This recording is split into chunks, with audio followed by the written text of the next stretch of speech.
So when we look at one thing, and we think that means this, and then we say, okay, this is what our reconstructed temperature was. So it's a proxy for temperature, a proxy for climate. So all of these things. I should have said that at the start.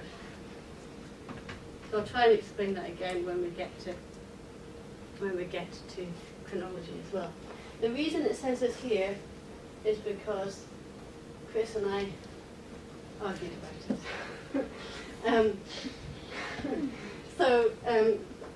I've used glacial deposits and glacial records to infer past climate conditions during the Holocene, but we're not including it here because Chris is in charge, but also because they're really variable. So lots of people do use glacial records to work at past climate. I'm sure Stefan Harrison will talk to you a lot about that, especially if you take his quaternary module next year. And they can be really useful, but they're really variable.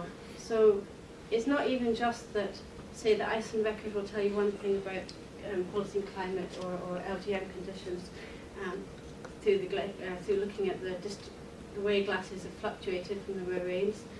And that Norway tells you something different, and that Patagonia tells you something different again. It's actually that if you've got an ice cap with lots of little glaciers feeding out from it, they might all tell you a totally different story because of local climatic conditions. So it's hard sometimes to go from records of fluctuations of one glacier and make a big regional or hemispheric interpretation about paleoclimate. So that's why Chris won the argument that he's right, that these things can be more useful to tell you about wider scale patterns, and glacial records can be quite prone to having many other factors related to them. But also, you're going to hear, if you take Stefan's module, you hear quite a lot about glacial records in that, so instead of us repeating ourselves.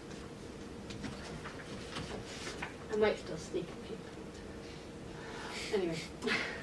Okay, so lake sediments. Basically, we look at organic or inorganic material. So this can be material is originated where it's found. So that's autogenic, and we talked about autogenic before. Or it can be allogenic, as in originating at a distance from the present position. So whatever's in a lake, it might have fallen out of the water column and landed on the bottom of the lake. It might have been a creature living on that particular spot on the lake bed and never moved out of this particular zone.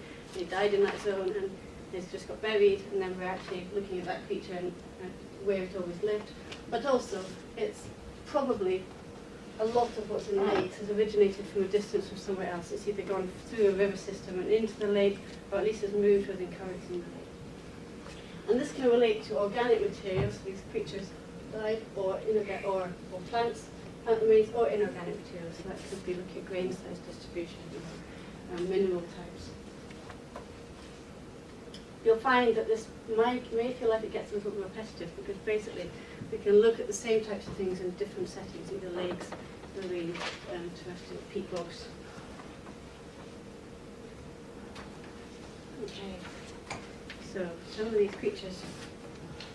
This here, so lakes will let us know about a variety of things, often plants, but they can also be creatures, organisms, freshwater plankton. This here is a chironomid. Sorry, I just another word I can't say. Chironomid. What is this? Chironomid. A chironomid is basically a non-biting midge, and that's its. They're called mandibles, sort of pincing bits at the front of its mouth. It's its mouth parts, and they're very tough. They survive, so there might not be anything else left of the midge, but you'll find the mouth parts of the midge. And these are often looked at to look at past climatic conditions. All the rest are diatoms. These here are all called diatoms.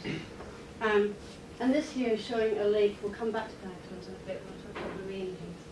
And this is a lake. As in, you can see that it's not just open water. It's actually filling in this part here, really turning into a peat bog here. And after a time, this will be all full of peat, and the lake will just be out there.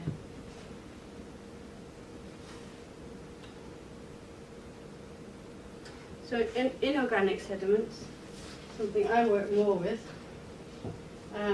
have can either been washed in by rivers, can have got there through overland flow, so you can think of all the different pathways of sediment into a lake. And usually we find out about them by collecting coverts. But this is the same also with organic material. So for this, to find chironomids and diatoms, we need to collect sediment cores. These you don't need such a big boat, a fairly small core. You can see it looks pretty similar to the tube that the man in the canoe was holding, a clear plastic tube. This is somebody in Iceland because he's got an Icelandic flag around his waist. Don't think it's this. They're not very long. You collect, say, several meters, and then you reinsert the core to take the deeper section of the core. And we'll practice that when we go coring, which I hope we will do. Before I start promising things. I think it's funny you don't know about it, so maybe it isn't as certain as I thought. There are a lot of different types of cores. We can show you the core that we have here, which is called the Russian core we use for coring peats. But that tube is I think called a piston core. It sort of sucks up the sediment through vacuum. And then you saw the equipment used for marine coring, which is has been much more sturdy. So we also collect records from peats, and it's almost entirely organic. It's mostly plant material. And we can look at what stages of breakdown the plant material has gone through, so something called humification. And most of the material is moss. Okay? If you think about a peat bog, or a boggy bit of land, it's covered in lots of moss, some weeds maybe, some grasses. It will also have sediment that's been blown into it, so it might be silt that's blown into a peat bog, or perhaps pollen that's carried on the wind from neighbouring areas. So it's possible to tell from a peat bog about the conditions at the site and also in the surrounding area.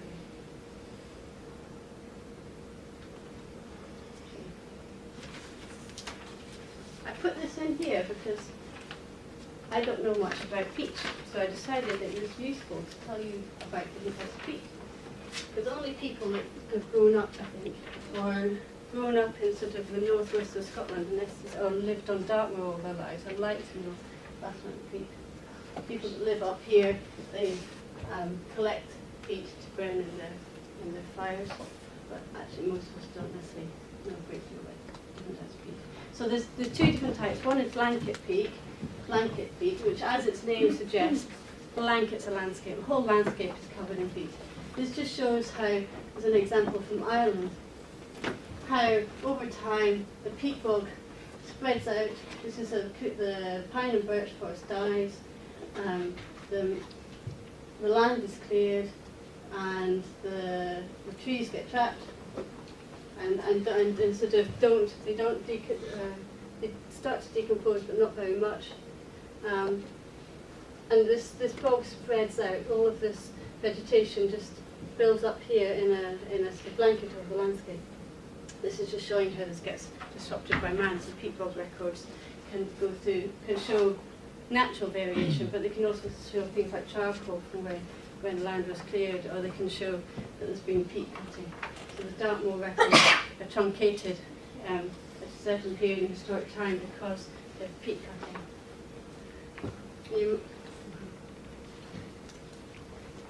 So the other type of peat bog is called a raised bog, and as it's a rheotropic, it's called. And a raised bog is, as it suggests, is raised. So it actually starts with infilling of a basin. You might find, remember I showed you that picture of the lake where part of the lake was becoming peat bog. This is what's happening in this stage at 1500 BC.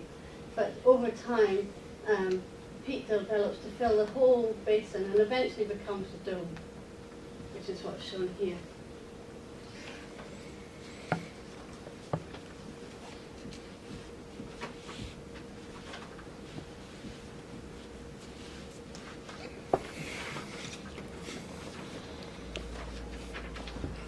Okay, so most of what makes up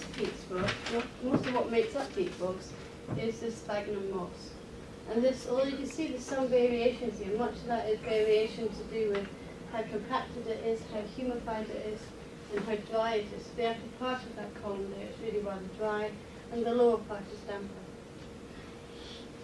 You can see colour variation. So those of you doing the soils workshop with Chris Lang and Keith Hills will be looking at peat and looking at different colours, and he'll explain to you about why those different colours develop. But a lot of it is made up of this plant here. The importance of why the different types of peat bogs matter is because when the peat bog totally blankets the landscape, the way in which sediment and